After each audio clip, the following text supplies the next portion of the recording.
buenos días tengan todos ustedes, queridos amigos. Esto es Conversando con Sebastián.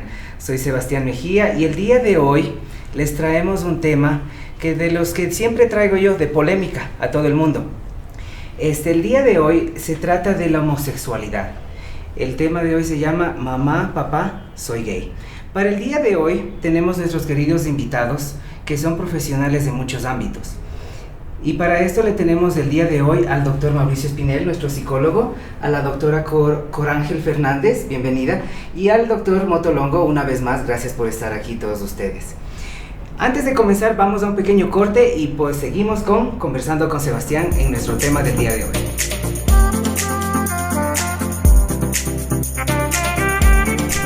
Y estamos de vuelta, queridos amigos, aquí para explicar un poquito más del tema de la homosexualidad. A lo largo de muchos cambios que el Ecuador ha tenido, uno de los cambios que ha tenido es también el cómo aceptar a la homosexualidad. El día de hoy vamos a topar el tal tema, ya que en muchos países de Latinoamérica se topa este tema porque les parece muy mal a ciertos padres, familiares, amigos o personas que están alrededor de ellos. Para esto el día de hoy tenemos al doctor Mauricio Espinel como primer panelista para que nos ayude a identificar cómo es esto. Mauricio, ¿cómo estás? Buenos días. Mauricio, explícanos un poquito más de este tema. ¿La homosexualidad se hacen las personas homosexuales o se convierten o ya nacen así? Bueno, Sebastián, partamos de la premisa, quizás debemos remontarnos un poco en el tiempo. Partamos de la premisa que entre el siglo XVI y el siglo XVIII se escribieron los discursos victorianos de la sexualidad, lo que quería decir que el sexo estaba limitado netamente para la pareja conyugal, dentro de la alcoba y estrictamente para la fecundidad. Todo lo que quedaba por fuera estaba mal visto. Entonces, cuando tú me haces una pregunta así de exigente, no hay una respuesta inmediata. Realmente los estudios y las investigaciones que se hacen que se han hecho alrededor de la homosexualidad quedan de alguna forma invalidadas, porque en 1973 la Asociación de Psicólogos Americana sacó de los libros, ¿sí?, y de los baremos de diagnóstico a la homosexualidad como una patología. Yo, a manera de criterio muy profesional, y tras algunas investigaciones y conversaciones con movimientos con los cuales he trabajado, y cada vez que se les hace una pregunta como esta, ellos solo me responden de la siguiente manera. Dicen, para mí es una elección. Es como decir si me gustan o los frijoles o las alberjas. A mí me gustan los frijoles. Okay. Entonces, parte más desde una elección propia que decir que si nacen o se hacen. Sí, creo que es... Te hago esta pregunta muy agresiva, la cual es porque muchas personas, muchos padres, a lo menos en Latinoamérica, piensan que los muchachos o las muchachas escogen ese camino como más fácil después de pasar una depresión, después de haber pasado una mala experiencia con una pareja. Mira, el tema ahí sigo e insisto con el tema de la elección. Cuando hablas con las personas, ¿sí?, cuya orientación sexual se va hacia su mismo género, hacia su misma sexualidad, ellos son muy claros y lo dicen de esta forma: yo siempre lo supe, no importa la edad que tenía. A medida que fui creciendo, fui distinguiendo lo mejor. Sí, es lo que la gente nos dice en este momento. Ok. La siguiente pregunta también me gustaría dirigirla a la doctora Corángel Fernández. Doctora Corángel, ¿la homosexualidad es una enfermedad? No. No. ¿Por qué?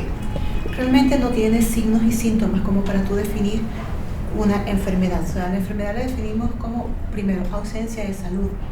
Y hay muchas personas homosexuales que están más sanos que los que somos heteros.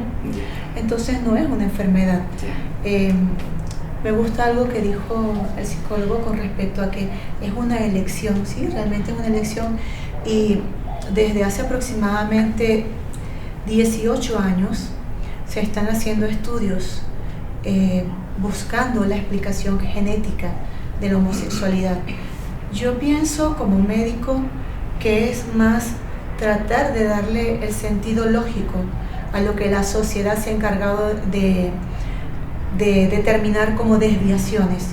Entonces, realmente decir que es una enfermedad, pues no lo es. No considero que sea. ¿Existe algún gen de la homosexualidad? Mira, eso está en controversia actualmente. Hace poco, te voy a decir, en el 2012 aproximadamente, en Cataluña y en Valladolid, en España, se hicieron unos estudios que son interesantísimos. Ahí se hizo un estudio social donde se demostró que la mayoría de las personas que tienen inclinación hacia la homosexualidad, generalmente, y este estudio se hizo en adolescentes, tema que me apasiona por el área a la que me dedico, se demostró que era más frecuente la homosexualidad en aquellas familias donde habían, por decirte, la mamá había tenido cuatro embarazos de sexo masculino, el quinto fue una niña y la niña nació con orientación hacia la homosexualidad. Comenzaron a darse cuenta que esto era más frecuente en familias numerosas, entonces dijeron, ¿pero por qué? O sea, entonces se comenzó a plantear que eran anticuerpos que se generaban en el útero de la mujer que hacían como una especie de marca en el sexo. Si es una niña lo que venía, pues estos anticuerpos que la mamá ya tenía memoria para la testosterona, porque había tenido varios niños, o sea, varios varones, entonces la niña tenía un anticuerpo contra la testosterona. Entonces por allí comenzaron a investigar si existía o no un gen para la homosexualidad. Hacia allá, como decimos en criollo, hacia allá van los tiros. Entonces vamos a esperar qué es lo que se está investigando en lo que tiene que ver con epigenética para determinar si realmente existe un factor genético que oriente la conducta homosexual. Es muy buena información. Eso en realidad le ayuda a bastante gente a entender muchas cosas, porque en realidad hay ciertas personas que aún no entienden que la homosexualidad ya es algo normal en esta época. Tanto en esta época como en muchas, el doctor puede decírtelo. Lo que pasa es que, date cuenta, te habló de la época victoriana, todo se hacía a escondidas, incluso el sexo permitido en la pareja era a escondidas, era un tabú hablar de sexo. La mujer solo se desvestía hasta una parte, mostrar genitales para poder, el sexo era para procrear, no como lo vemos ahora en nuestra sociedad moderna, como para obtener placer, no solamente como para procrear. ¿Okay? Entonces es un tema bastante controversial pensar que primero que es una enfermedad, segundo que es algo que se ha descubierto como que acabamos de descubrir el agua tibia. Entonces, y la homosexualidad no solamente nos pertenece a nosotros como seres humanos, en los animales también se ha demostrado conductas ¿sí? homosexuales. Wow, muy interesante. Eso sí es en realidad una información que en realidad nos vale a muchos, a todos nuestros teleaudiencia también, para que podamos entender eso. Doctor Mauricio, antes las personas vivían, como dijo la doctora, había una forma como que se mantenía la homosexualidad en un calladito en el closet para muchas personas. Las personas que viven una doble vida, ¿por qué lo hacen en el ámbito psicológico? Bueno, entonces partamos del tema de los roles establecidos, ¿no es cierto? El género te establece un rol, o ser el rol femenino o ser el rol masculino. Entonces, al atribuirnos estos roles desde niños, lo que hacen es que, por ejemplo, las niñas juegan con muñecas, los niños juegan con pelotas, y que esto no puede cruzarse. Entonces, claro, te encasilla, y a medida que vas creciendo vas despertando y te das cuenta de que no estás, o sea, que te han encasillado de tal forma que no existe la flexibilidad para desencasillarte. Y súmale esto, que descubres que tu sexualidad no es heterosexual, sino que es homosexual, y ya estás encasillado dentro de un plano, en un fenómeno heteronormativo, donde el tema de la masculinidad no puede ser vista como un factor debilitante. Entonces, claro, mantienes esta doble vida porque tienes una sociedad que te presiona hacia mantener tu género como tal y te obliga a no ser diferente. Pero resulta que estás en este cajón y sientes en ti que no deberías estar en esta encajonada, ¿no? En este lugar. Entonces lo que haces es compartir una doble vida, ser el heterosexual hacia la sociedad y el homosexual hacia el interior y hacia el esconderte. Entonces, por supuesto que existe esta doble vida porque existe una presión. Hay personas que han vivido una doble vida, pero ya cuando se identifican su tendencia sexual, como que en palabras creo se puede decir, se desbocan, comienzan a tener más libertad, promiscuidad. ¿A qué se refiere? ¿A qué se debe a eso? Mira, esto no solamente pasa hablando estrictamente de la homosexualidad. Siempre frente a un sistema opresor, lo que buscas es la liberación.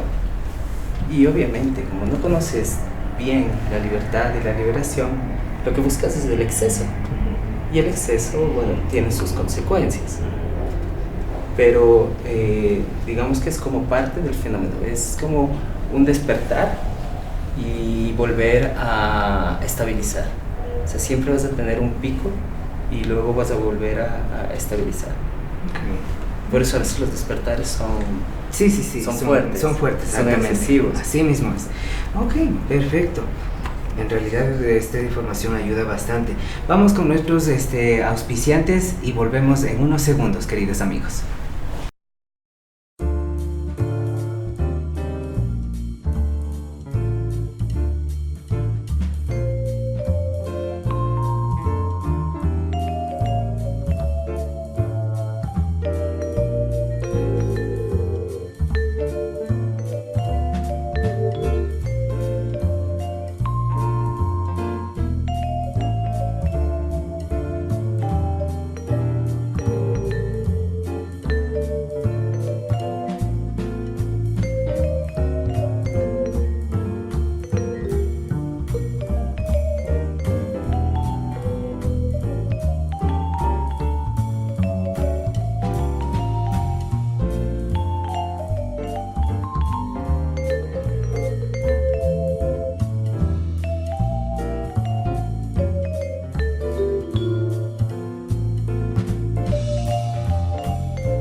Queridos amigos, bienvenidos. Estamos aquí en nuestro tema el día de hoy, la homosexualidad.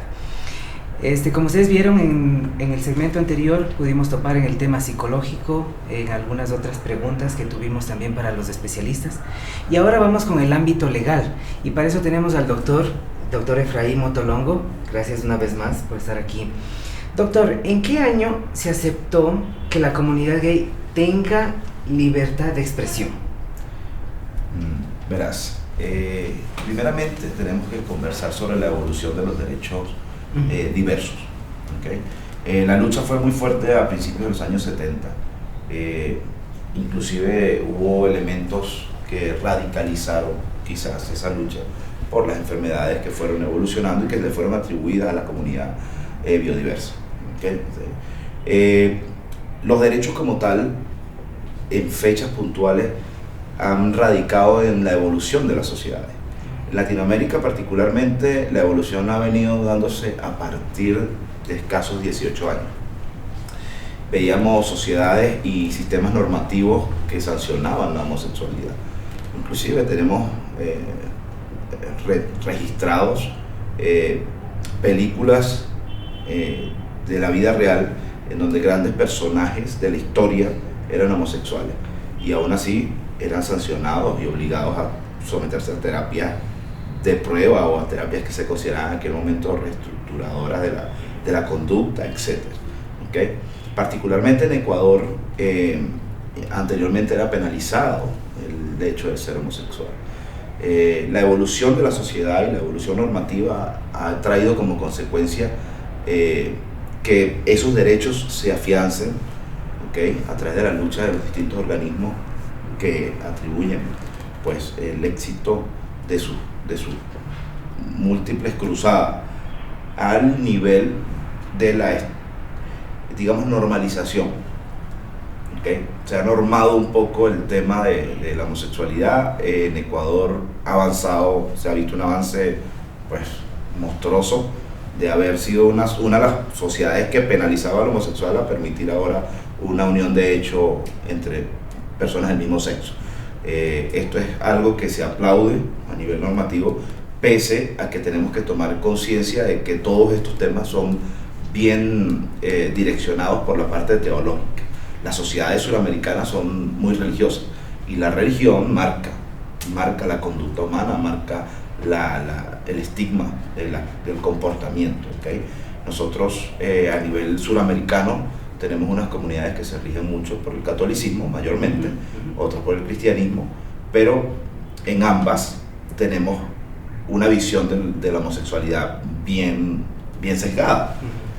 Si uno se va a la Biblia, pues hay versículos que hablan sobre, o libros que hablan sobre el hecho de que no te revolcarás con otro hombre y tal y qué sé yo, y eso marca la conducta también normativa, porque primero somos religiosos, después somos profesionales y después somos asambleístas y hacemos las normas que rigen la sociedad. Entonces las normas son un pacto social que se van desarrollando conforme a la evolución de la propia sociedad.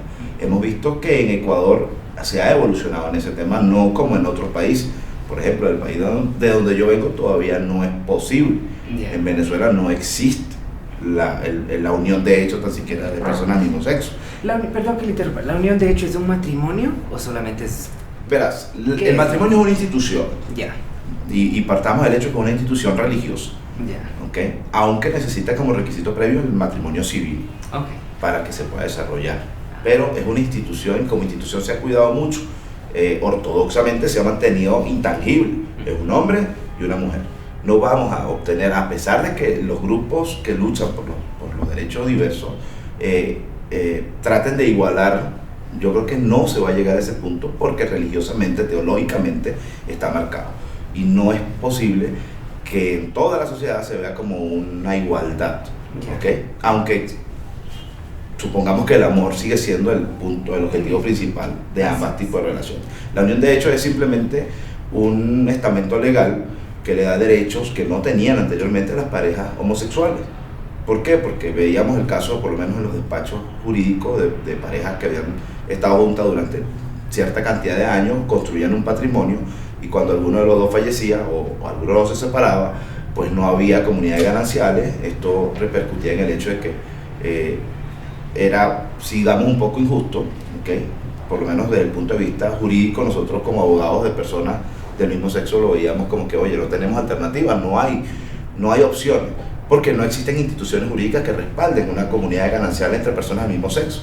Entonces, en la unión de hecho se tienen ciertos beneficios, como particularmente lo es la constitución de una comunidad de gananciales.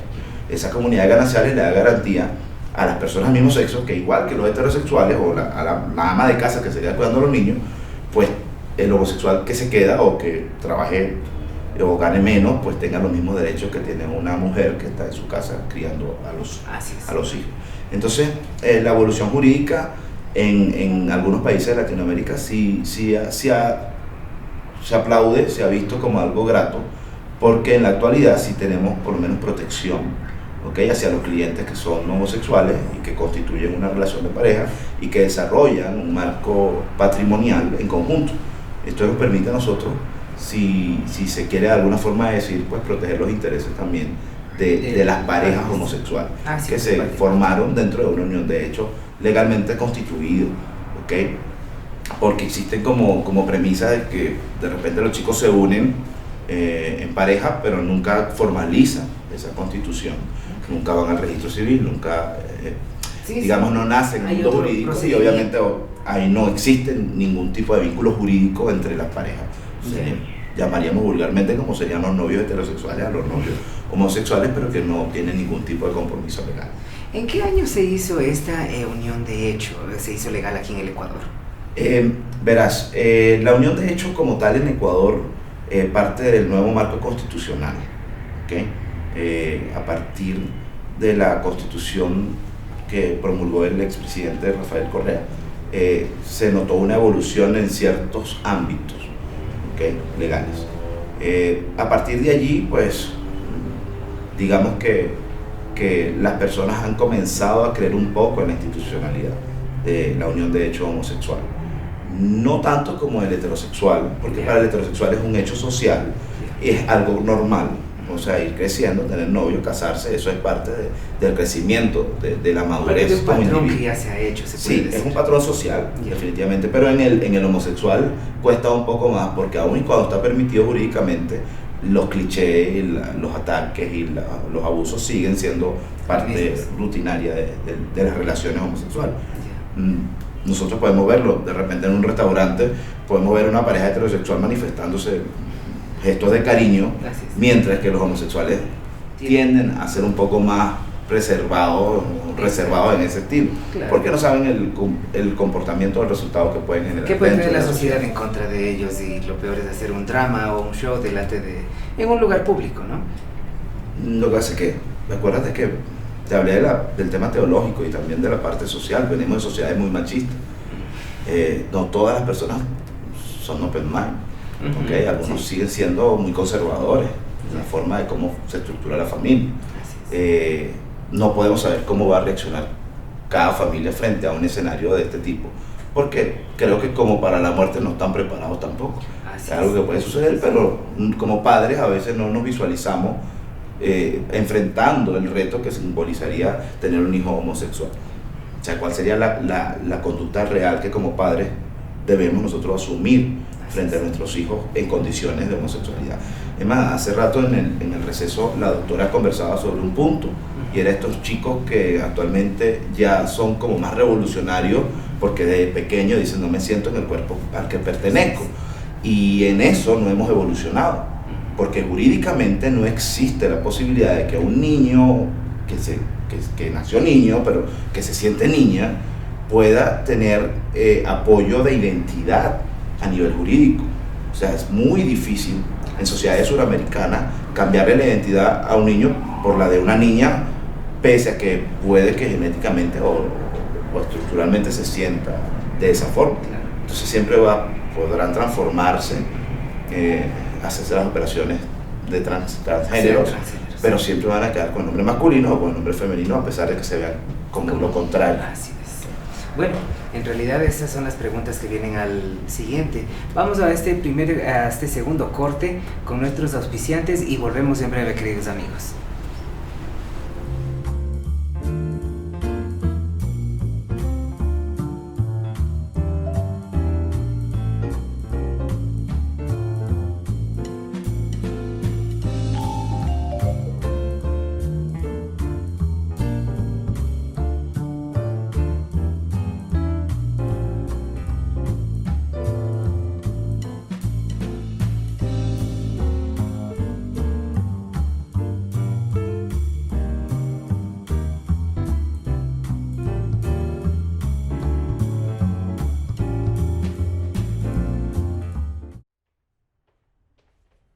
Gracias amigos por seguir aquí con nosotros, igual en Conversando con Sebastián.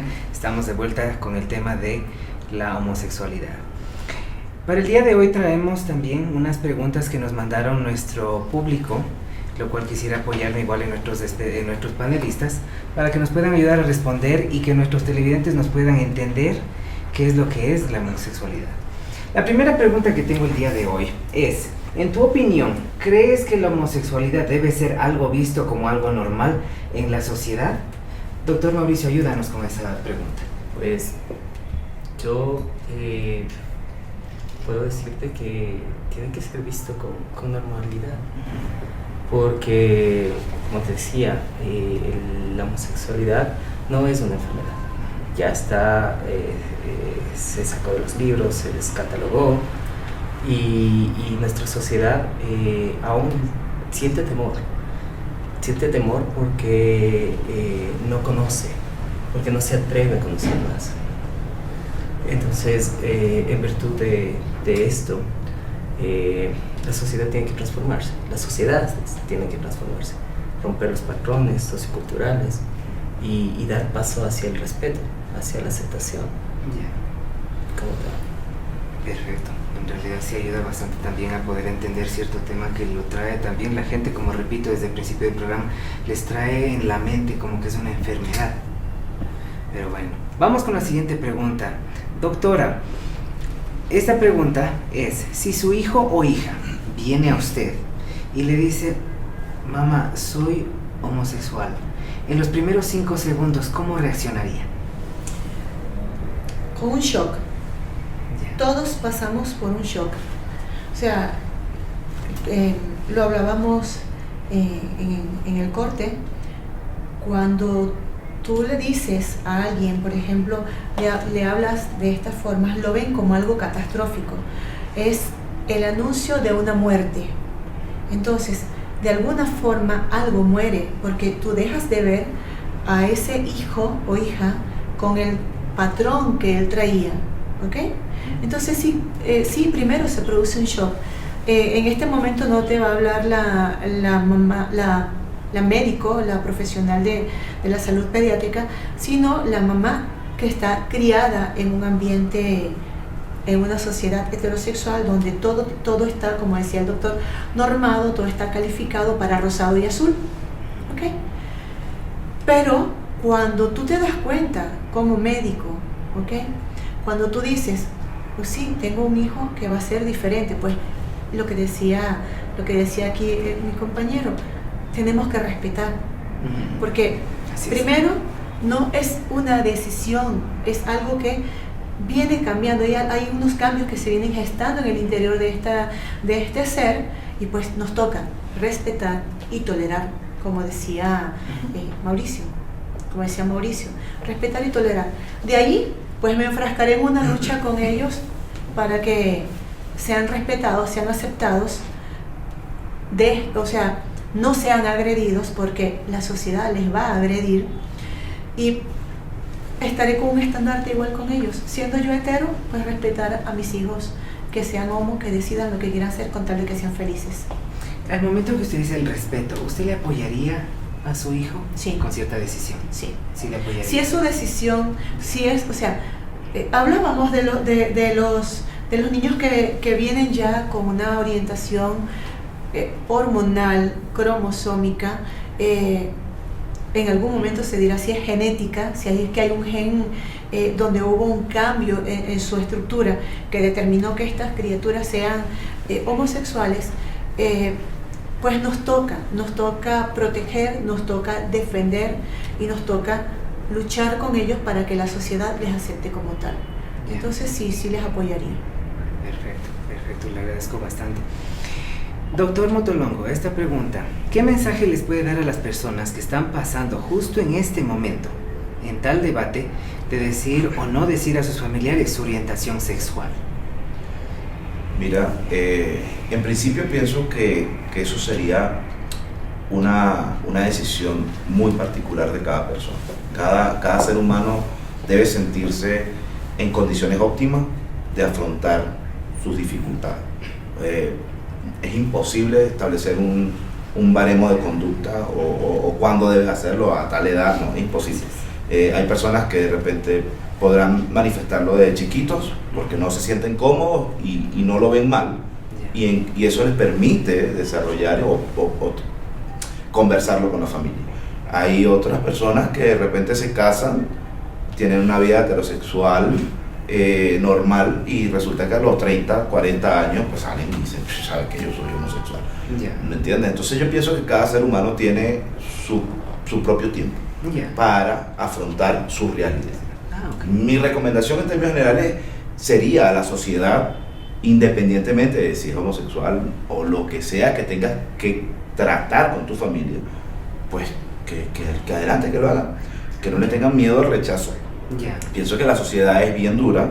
La sociedad ha sido dura con las personas de color, ha sido dura con los trabajadores que antes se llamaban esclavos. O sea, la sociedad siempre va a tener como, vamos a victimizar a alguien. Eso es normal en nosotros, lamentablemente. Entonces, no debemos tener miedo, ¿okay? Mi recomendación ya a nivel jurídico sería, si algún niño o algún adolescente es maltratado por su condición sexual, acudir a la INAPEN o acudir a los organismos competentes a denunciar el correspondiente maltrato, así venga de sus padres. ¿Por qué? Porque los padres, lamentablemente, a veces entramos en shock, pero no reaccionamos. Así es. Y queremos reestructurar una conducta que no nos corresponde. Así es. O sea, cada ser humano decide qué hace de su vida. Ujú. ¿Okay? Y lo decíamos en el corte, yo pienso que cuando un padre se enfrenta a esto, quien debe ir al psicólogo es el padre. Así El es. núcleo familiar debe ir al psicólogo para aceptar la condición de ese miembro de la familia que les manifestó con mucho valor que tiene una condición sexual atípica socialmente hablando. Y quererlo igual, ¿verdad? Quererlo igual. Indiscutiblemente, son seres humanos.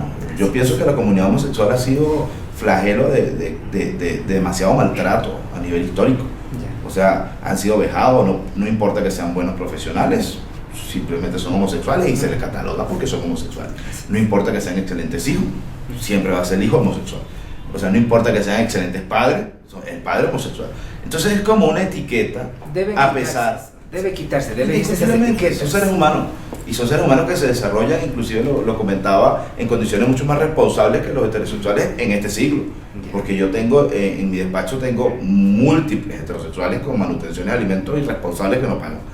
Y algunos casos particulares de homosexuales con hijos que son excelentes aportando la manutención para sus hijos. Entonces, Claro, es una cuestión de evolución, de crecimiento como seres humanos. Ok, ¿no? Y en realidad eso nos ayuda bastante. Ahora, doctor Mauricio, la pregunta que nos dio, y es un poquito difícil esta. Las personas o los jóvenes que están pasando por este tema, a veces cometen, el peor de los casos es que se cometen suicidio por no aceptar quiénes son, ¿verdad? ¿A qué se debe el suicidio? Yo sé que es a la no aceptación de sus familiares, a sentirse tildado por muchas cosas, pero ¿por qué llegar al suicidio? Mira, el tema del suicidio ya es como en el ámbito psicológico cuando existe la mayor concentración de dolor, cuando ya has perdido la esperanza, cuando perdiste todo vínculo familiar, todo vínculo laboral, cuando es la pérdida total. Ya. Es la pérdida total. Y obviamente esto no es es una escalada que viene desde el inicio de una tristeza por la no aceptación hasta mientras sigue avanzando y se va transformando en un cuadro mucho más profundo, mucho más profuso, más angustiante. El tema del suicidio es como la última línea, la línea final. Entonces, el transitar de la persona que tiene este dolor puede salvarse, pero necesitas del trabajo de conjunto con tu familia. Si puedo hacer una recomendación en el tema, es que tienes que partir como familia de la aceptación, Ya. como tal. Tienes que darle valor al que él haya podido expresar libremente y te haya dicho cuál es su sentir, cuál es su deseo, cuál es su orientación. Y valorar también esto como familia, tener que estudiar, leer, informarte, educarse. Ajá, es exactamente, es un proceso de psicoeducación. Ya. Pero hay muchos padres que se rehúsan a hacer eso, que se rehúsan ir, por ejemplo, a un apoyo psicológico, a alguna fundación, a algo.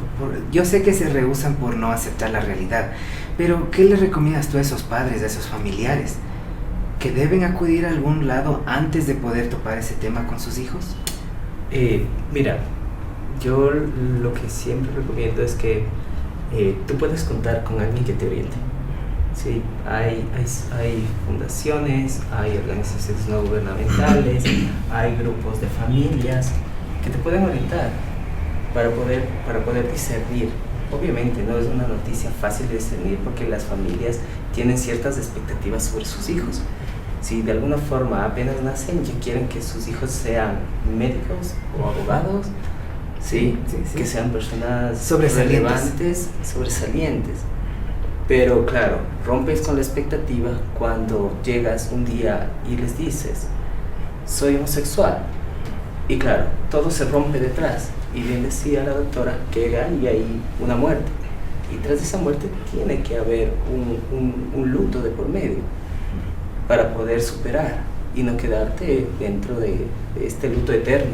Así es. Dentro de este luto eterno. Entonces sí, la gente tiene que acudir. Así es, Sí. a un profesional para que le pueda Hay ayudar. grupos de apoyo también, Ya. no solamente, o sea, a veces los profesionales también podemos tener ese sesgo de que vengan, nosotros vamos a solventarles, pero hay grupos de apoyo donde tú te puedes identificar y Ya. te identificas de tal forma de que dices, bueno, no soy el único padre o madre que tiene un hijo o una hija homosexual. Ya. Entonces también Debe ser algo ya normal, o sea, ya eso no debe ser ni siquiera una tilde que debería tener. Sí. Ahora, Mauricio, tú dices algo bien interesante, ¿no? Abrirnos como padres. Y en el abrirnos como padres es reconocer también, porque yo tuve, o sea, la persona que dice soy homosexual no es que hoy se dio cuenta de que lo es, él viene dando señales día con día. Entonces nosotros como padres debemos estar alertas a las señales y en el momento de notarlas no mirar hacia otro lado, porque eso es lo que se hace. Vemos hacia otro lado, no reconocemos que este niño está teniendo cambios en su conducta, lo llevamos al médico, creemos que va a haber una medicina mágica, como hacía antes la iglesia, terapias restauradoras de la hombría, Yeah. en el caso, porque era muchísimo más evidente la homosexualidad masculina. Entonces, buscar pócimas mágicas para curar al niño y que sea nuevamente como lo que yo espero. Entonces, abrir los ojos, porque tú me dices, siempre van a haber señales. O sea, como médicos nosotros las vemos, como médicos las podemos ver. En el caso del psicólogo también se va a dar cuenta. En el caso de la familia, pues no mirar hacia otro lado y no creer que es así porque le dejé jugar con muñecas, le puse la camisita rosada o lo dejé que se pusiera los tacos de la mamá. O sea, no es por eso que el niño cambia su orientación sexual. Sí, no, obviamente es porque ya viene, como usted dice, ya se identifica la persona. Hay una tendencia. Yo Así creo, ahora a mí me preocupa como médico que se detecte el gen de la homosexualidad. ¿Sabes por qué? Nosotros tenemos unos marcadores que se hacen en el embarazo para detectar algunas enfermedades, por ejemplo el síndrome de Down. Ya.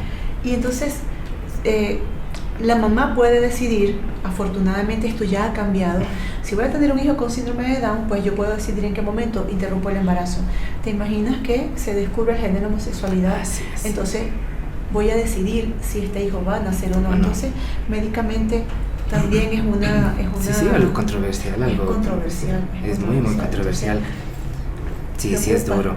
Doctor Motolongo, quisiera que usted le mande también un mensaje, así como nuestros otros invitados han mandado un mensaje a nuestros televidentes. ¿Qué mensaje usted le puede mandar a los padres? Ya no en el ámbito legal, sino ya en el ámbito familiar.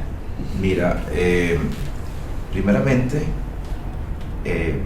un mensaje bien duro, ¿okay? Porque a mí me parece que la conducta religiosa es la que marca este tipo de prejuicios.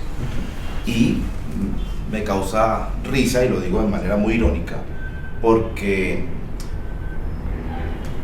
voy a poner un ejemplo puntual para que la gente, quienes te observan, entiendan. Cuando en la Biblia se dice que honrarás al padre y a tu madre, no dice al buen padre o a la buena madre. Nosotros los hijos tenemos que honrar a los padres, sea que hayan servido o no. Y cuando vemos los mandamientos, tenemos 10 mandamientos, no hay uno que sea más fuerte que otro, pero conseguimos las cárceles llenas de señores cristianos regenerándose religiosamente. Entonces el asesino puede reivindicarse con Dios, y el homosexual, ¿por qué no? Entonces, ¿por qué nosotros perdonamos al que viola, perdonamos al que mata, perdonamos al que fornica con la mujer del otro, pero no podemos aceptar a nuestros hijos homosexuales? Entonces, un poquito más, Muy buen punto. o menos hipocresía para los religiosos. El respeto a las religiones, pero tiene que ser concordante con la voluntad de Dios. Si Dios perdona a uno, no puede ser que no perdone al otro.